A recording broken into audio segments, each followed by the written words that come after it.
بسم اللہ الرحمن الرحیم۔ السلام علیکم ورحمۃ اللہ وبرکاتہ۔ ہارون رشید عرض کر رہا ہوں۔ جیسا کہ اندازہ تھا چند گھنٹے پہلے میں نے آپ سے عرض کیا تھا کہ اگرچہ پی ٹی آئی نے مذاکرات کا بائیکاٹ کر دیا ہے، اس کا اعلان کیا ہے مذاکرات ختم کرنے کا، لیکن مذاکرات میرا اندازہ یہ تھا کہ جاری رہیں گے۔ حکومت اس کی متحمل نہیں ہو سکتی کہ وہ بالکل ہی بائیکاٹ کر دے، لا تعلق ہو جائے۔ تو مسلم لیگ نے عدالت کمیشن کے قیام میں تاخیر پر حکومت سے مذاکرات کے خاتمے کے اعلان کو افسوسناک قرار دیتے ہوئے پی ٹی آئی کو اس پر غور کرنے کا مشورہ دیا ہے۔ اس کا مطلب یہ ہے کہ بڑی کمزور پوزیشن میں چلی گئی ہے حکومت۔ لیکن اس سے بھی زیادہ اہم خبر یہ ہے جو ابھی ابھی آئی ہے کچھ دیر پہلے، سوشل میڈیا کے گرد شکنجہ سخت کرنے کا جو فیصلہ کیا گیا تھا اس پہ عمل درآمد شروع ہو گیا ہے۔ قومی اسمبلی نے پیکا ایکٹ ترمیمی بل 2025 کثرت رائے سے منظور کر لیا ہے۔ پیپلز پارٹی نے جو جمہوریت اور اظہار رائے کی آزادی کی خود ساختہ لمبردار بنی رہی، وہ بھی قانون منظور کرانے میں پیش رہی۔ پیکا ایکٹ ترمیمی بل 2025 کے خلاف صحافیوں نے پریس گیلری سے واک آؤٹ کیا۔ اس سے قبل صحافتی تنظیموں کے جوائنٹ ایکشن کمیٹی نے ایکٹ میں ترمیم کے بل کو مسترد کر دیا تھا۔ Joint action committee P F U J, A P N S, C P N E اور پی بی اے پر مشتمل ہے۔ جوائنٹ ایکشن کمیٹی نے کہا تھا کہ پیکا ایکٹ میں ترمیم صحافتی تنظیموں کی مشاورت کے بغیر کی جا رہی ہے۔ اس ایکٹ میں ترامیم کا مسودہ اب تک شیئر نہیں کیا گیا۔ اس ایکٹ کے تحت فیک نیوز یعنی دراصل وہ خبریں جو حکومت کے خلاف ہیں، 3 سال قید کی سزا اور 20 لاکھ روپے تک جرمانہ ہو سکے گا۔ ترمیمی بل کے مطابق نئی شک 1A کے تحت social media protection and regulatory authority قائم کی جائے گی۔ ایکٹ کی خلاف ورزی پر authority social media platform کے خلاف تادیبی کارروائی کی مجاز ہوگی۔ یہ اتھارٹی متعلقہ اداروں کو سوشل میڈیا سے غیر قانونی مواد ہٹانے کی ہدایت جاری کرنے کی مجاز ہوگی۔ اس قانون کے تحت سوشل میڈیا کی تعریف وسیع کر دی گئی ہے۔ ماہرین کا کہنا ہے کہ اب حکومت اس کے تحت وی پی این کو بھی بلاک کر سکے گی یا اس پر پابندی لگا سکے گی۔ خدشہ یہ ہے کہ اس قانون کے تحت سوشل میڈیا پر تنقید اور اختلاف رائے کو دبانا اور بھی آسان ہو جائے گا۔ یہ ایک تقریر ہے جو آپ سن لیجئے، بلکہ ایک پروگرام میں گفتگو ہے ایک سیاستدان کی۔ پھر میں آپ سے عرض کرتا ہوں یہ کون صاحب ہیں اور ان کا کیا پس منظر ہے۔ I believe in God. You already know that. Most of you maybe don't.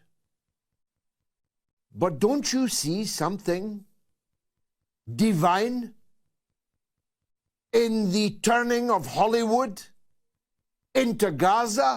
انہوں نے کہا، آپ جانتے ہیں میں خدا پر ایمان رکھتا ہوں، آپ میں سے اکثر شاید نہ رکھتے ہوں، مگر کیا آپ ہالی ووڈ کے غزہ بن جانے میں کوئی آسمانی اشارہ نہیں دیکھتے؟ جن لوگوں کو قتل کیا گیا اور جن کے گھر تباہ کر دیے گئے، ان کے لیے درد رکھتے ہوئے بھی کیا آپ کو اس میں کوئی عجیب بات نظر نہیں آئی؟ جو بائیڈن اور ان کی جماعت ڈیموکریٹس نے غزہ میں ایک ہولوکاسٹ برپا کر دیا، یعنی ایک قتل عام برپا کر دیا۔ اس کے بعد ایک اور ہولوکاسٹ نے امریکی نشات گاہ، امریکی سافٹ پاور کو ایک اور ہولوکاسٹ میں تبدیل کر دیا۔ غزہ کو ہیروشیما بنانے والوں کی سب سے زیادہ حمایت کرنے والوں کو جلا کر خاکستر کر دیا۔ وہ غزہ جس کے لیے ان میں سے کسی نے ایک آنسو نہ بہایا، ان لوگوں نے جو رئیس اور طاقتور ہیں۔ کوئی نہیں جانتا کہ غزہ میں دراصل کتنے بچے قتل کیے گئے، کسی کو پرواہ ہی نہیں کہ کتنے لوگ جان سے گئے۔ یہ معلوم کرنے کی انہیں ضرورت ہی کیا ہے، انہیں پرواہ ہی کیا ہے؟ اس لیے کہ دوسرے لوگوں کی زندگیاں، دوسرے لوگوں کے گھر، دوسرے لوگوں کے خاندان ان کے لیے کوئی اہمیت نہیں رکھتے۔ شاید خدا نے امریکیوں کو یہ دکھانے کا فیصلہ کیا کہ غزہ کے جلتے ہوئے خیموں پر جلتے ہوئے انسانوں پر کیا بیتی تھی۔ یہ برطانیہ کے مشہور سیاستدان ہیں جارج گیلوے۔ یہ کسی مسلمان کی تقریر نہیں ہے۔ جارج گیلوے عمران خان کے پسندیدہ ترین لیڈروں میں سے ایک ہیں۔ مجھے یاد ہے کوئی 10-12 برس پہلے جب ایک دن کسی بات پر وہ مجھ سے بہت خوش ہوئے تو انہوں نے کہا میں ٹیررزم پہ ایک انٹرنیشنل سیمینار کروں گا اور جس میں صرف تم تقریر کرو گے اور جارج گیلوے کریں گے۔ خیر گیلوے مشہور آدمی ہیں اور بالکل وہ تمام مغربی سیاستدانوں سے بعض لحاظ سے مختلف ہے۔ عراق پر امریکی حملے کی انہوں نے شدت سے مذمت کی تھی، مخالفت کی تھی، خیر اور لوگوں نے بھی کی، لیکن وہ فلسطینی عوام کے لیے ہمیشہ آواز اٹھاتے رہے ہیں۔ کئی کتابوں کے مصنف ہیں اور کئی ٹی وی پروگرام کرتے ہیں۔ ان کے ایک پروگرام کا بڑا دلچسپ نام ہے mother of all shows. Radio پر سپوتنک کے نام سے پروگرام کرتے ہیں اور متنازع آدمی ہیں، ظاہر ہے حزب اللہ اور حماس کی حمایت کرتے رہے ہیں، اور لیکن انہیں ایک باغی سمجھا جاتا ہے، سٹیٹس کو کا مخالف، مگر یہ سبھی تسلیم کرتے ہیں کہ وہ ایک مرد آزاد ہیں، ایک شاندار مقرر اور سحر انگیز نثر نگار۔ وہ 4 کتابوں کے مصنف ہیں۔ ابھی وہ اس میں تفصیل میں نہیں جاتا، دوسرے موضوعات زیادہ اہم ہیں تو اس لیے ابھی ان پہ بات کرتے ہیں۔ عمران خان نے آج اچانک جس پس منظر میں حکومتی کمیٹی سے مذاکرات ختم کرنے کا فیصلہ کیا اس کی مزید تفصیلات سامنے آئی ہیں۔ اپنے وکلاء سے گفتگو کرتے ہوئے انہوں نے انکشاف کیا کہ پی ٹی آئی کی مذاکراتی ٹیم کے سب سے متحرک رکن صاحبزادہ حامد رضا کے گھر اور مدرسے پر چھاپے مارے گئے۔ خان صاحب نے کہا ایک طرف تو اردلی حکومت مذاکرات کا ڈھونگ جاری رکھے ہوئے ہے، دوسری جانب اسی شد و مت سے انسانی حقوق کی خلاف ورزیاں جاری ہیں۔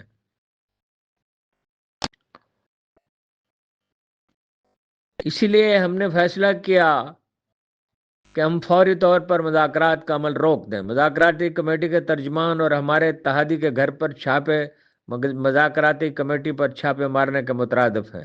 اس دوغلے پن اور بدنیتی پر مبنی بات چیت کی سے کوئی خیر برآمد نہیں ہو سکتی۔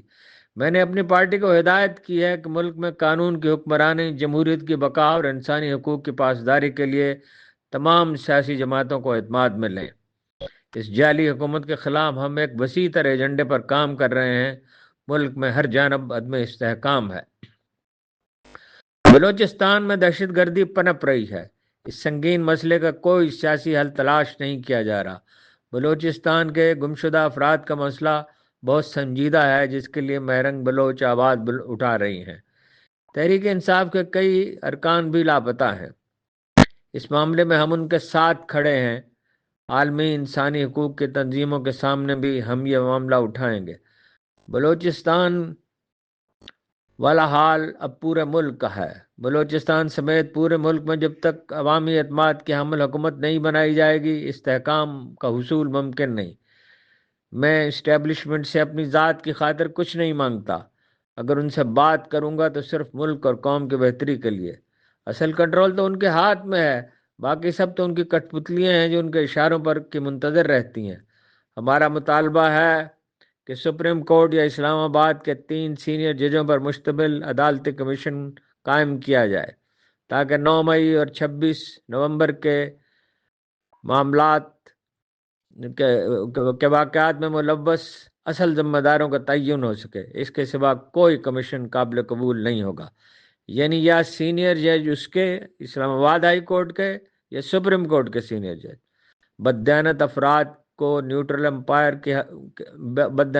نیوٹرل امپائر کی حمایت نہیں کرتے۔ جوڈیشل کمیشن کے مطالبے کو بھی مسلسل نظر انداز کرنے کی وجہ یہی ہے۔ حکومت اور اسٹیبلشمنٹ خود 9 مئی کے فالس فلیگ آپریشن اور 26 نومبر کے قتل عام میں ملوث ہیں۔ 9 مئی کو خود انہوں نے چوکیوں سے فوج اور پولیس کو غائب کیا، خود آگ لگائی اور پھر سی سی ٹی وی فوٹیج غائب کر کے الزام بے گناہ سیاسی کارکنوں پر لگا دیا۔ 26 نومبر کو بھی ہمارے کارکنوں کو شہید کیا گیا، کئی افراد زخمی اور لاپتہ ہیں، ہزاروں بے گناہ لوگوں کو جیلوں میں ڈال دیا گیا۔ جو جیلوں سے باہر ہیں وہ ایک کے بعد دوسری اور دوسری کے بعد تیسری عدالت کے چکر کاٹ رہے ہیں، ان کی کوئی سنوائی نہیں۔ ملک ریاض کا حالیہ بیان یہ خان صاحب نے کہا، ملک ریاض کا حالیہ بیان یہ ہے کہ اگر انہوں نے اپنا منہ کھولا تو بہت سے لوگوں کو شرمندگی کا سامنا کرنا پڑے گا۔ ملک صاحب سے میں درخواست کرتا ہوں وہ بتائیں کہ پچھلے 30 سال میں کن کن ججوں، جنرلوں اور سیاستدانوں نے ان سے پیسے اور دوسرے فوائد حاصل کیے، کون کون سے لوگ اس گندگی میں ملوث رہے۔ یہ جو آج بوگس القادر ٹرسٹ کیس پر تنقید کر رہے ہیں، ان میں سے کتنے دودھ کے دھلے ہیں، قوم کو یہ بات معلوم ہونی چاہیے۔ سمندر پار پاکستانیوں سے میں یہ کہتا ہوں کہ ترسیلات زر بھیجنا بند کریں، یہ اپنے ہی خون سے ہاتھ رنگنے کے مترادف ہے۔ حکومت اپنے شہریوں کا قتل عام میں ملوث ہے۔ یہ حکومت اس بات کی مستحق نہیں ہے کہ اسے رقوم بھیجی جائے۔ ایک اور موضوع یہ ہے، بلاول بھٹو زرداری صاحب نے آج بڑی سخت تنقید کی ہے حکومت پہ، اور کچھ عرصے سے وہ کچھ ہلکی پھلکی تنقید کر رہے تھے۔ اختلاف ایسا نہیں تھا کہ حکومت کی حمایت سے ہاتھ ہی کھینچ لے پیپلز پارٹی، مگر لگتا ہے کہ اپنی جماعت کے لیے وہ زیادہ سے زیادہ قیمت وصول کرنا چاہتے ہیں، اور نون لیگ کی کمزوری یہ ہے کہ اس کی 80-85% سیٹیں جو ہیں وہ جعلی ہیں۔ پیپلز پارٹی کا ایک اعتراض تو یہ ہے کہ پنجاب میں یعنی چولستان میں نئی نہریں بنائی جا رہی ہیں، اگرچہ پہلے سے انہوں نے اس کی تائید کی تھی، مگر سندھ میں رد عمل ہوا تو پیپلز پارٹی نے مخالفت شروع کر دی۔ حالانکہ متعلقہ وزیر مصدق ملک صاحب واضح کر چکے ہیں کہ ان نہروں میں سندھ کے حصے کا پانی کم نہیں ہوگا، بلکہ پنجاب کے لیے مقررہ حصے سے ان نہروں کو پانی فراہم کیا جائے گا۔ دوسرے بلاول بھٹو وفاقی ترقیاتی فنڈ میں سے زیادہ حصہ مانگ رہے ہیں۔ تیسرے پیپلز پارٹی جنوبی پنجاب میں اپنے پسندیدہ افسروں کا تقرر چاہتی ہے، مریم نواز نے جس سے انکار کر دیا ہے۔ مریم نواز نے پیپلز پارٹی کے ارکان کو ترقیاتی فنڈز دینے سے بھی انکار کیا ہے۔ وہ پیپلز پارٹی کے مقرر کردہ گورنر پنجاب کا ٹیلی فون سننے کی بھی روادار نہیں ہے۔ محترمہ مریم نواز سعودی عرب کے کراؤن پرنس محمد بن سلمان کی طرح حکومت کرنے کی کوشش کر رہی ہیں، اور ایسا لگتا ہے کہ انہیں کھلی چھٹی دے دی گئی ہے۔ پنجاب میں اسکولوں کے نصاب میں انہوں نے اپنی تصویر اور اپنے کارنامے شامل کیے ہیں، اور اپنی والدہ مرحومہ کے معاملے کو قابل قبول بنانے کے لیے سابق اسپیکر فہمیدہ مرزا اور محترمہ نصرت بھٹو کا ذکر بھی ہے، محترمہ فاطمہ جناح کا بھی۔ حالانکہ ان میں سے کسی نے ملک کی کوئی خدمت نہیں کی سوائے مادر ملت محترمہ فاطمہ جناح کے، جو ایوب خان کے مقابل اٹھی تھیں۔ الیکشن میں دھاندلی نہ ہوتی تو انہیں بری طرح شکست سے دوچار کرتی۔ یاد رہے کہ مادر ملت کے خلاف فوجی حکمران کے ساتھ ذوالفقار علی بھٹو پیش تھے۔ مادر ملت کے خلاف یعنی جو مہم چلائی جا رہی تھی، اس میں فیلڈ مارشل ایوب خان کے ساتھ بھٹو بھی پیش تھے۔ وہ نہ صرف سرکاری مسلم لیگ کے سیکرٹری جنرل تھے، بلکہ ایوب خان کے متبادل امیدوار بھی، کورنگ کینڈیڈیٹ۔ بلاول بھٹو نے آج اسلام آباد میں ایک تقریب سے خطاب کرتے ہوئے ایک بار پھر شہباز حکومت کو نشانہ بنایا۔ انہوں نے کہا، کوئی بھی نظام ہو، جب حکمران اپنی مرضی کو ترجیح دینے لگیں تو پورا نظام گر جاتا ہے۔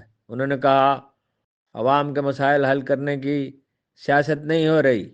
حکومت کو میرا مشورہ یہ ہے کہ وہ منتخب نمائندوں کے مشورے سے فیصلے کریں، یعنی ان کے مشورے سے۔ حکومت خود اپنے لیے مسائل پیدا کر رہی ہے، یعنی میں مخالفت کروں گا اور کیا مسائل پیدا کر رہی ہے؟ وہ تو پی ٹی آئی کی تو دائرہ کا حوالہ تو نہیں دے رہے۔ ہم حکومت کے راستے میں رکاوٹ نہیں بننا چاہتے، لیکن جب یک طرفہ فیصلے ہوں تو عمل کرنا مشکل ہو جاتا ہے۔ اتفاق رائے سے کیے ہوئے فیصلے ہی آسانی سے نافذ ہوتے ہیں۔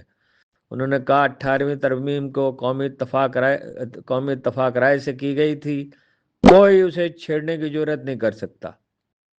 چند روز قبل پیپلز پارٹی کے رہنما شیری رحمان نے کہا تھا کہ پنجاب میں نہریں نکالنے کے معاملے پر غلط بیانی نہ کی جائے۔ اب مصدق ملک صاحب نے تو یہ کہا ہے، جیسا میں نے آپ سے عرض کیا، کہ پنجاب کے حصے کا پانی اس میں ہوگا، تو اس میں غلط بیانی کہاں ہے؟ یہ سمجھ نہیں آئی۔ انہوں نے کہا اس منصوبے سے سندھ کی زمینیں بنجر ہو جائیں گی۔ کیسے بنجر ہو جائیں گی؟ یعنی جب سندھ کو اس کے حصے کا پورا پانی ملے گا، بلکہ یہ بھی فرمایا کہ پہلے ہی پنجاب پانی کی تقسیم 1991 میں اتفاق رائے سے طے پانے والے معاہدے کے تحت نہیں ہو رہی۔ آپ کا بہت بہت شکریہ۔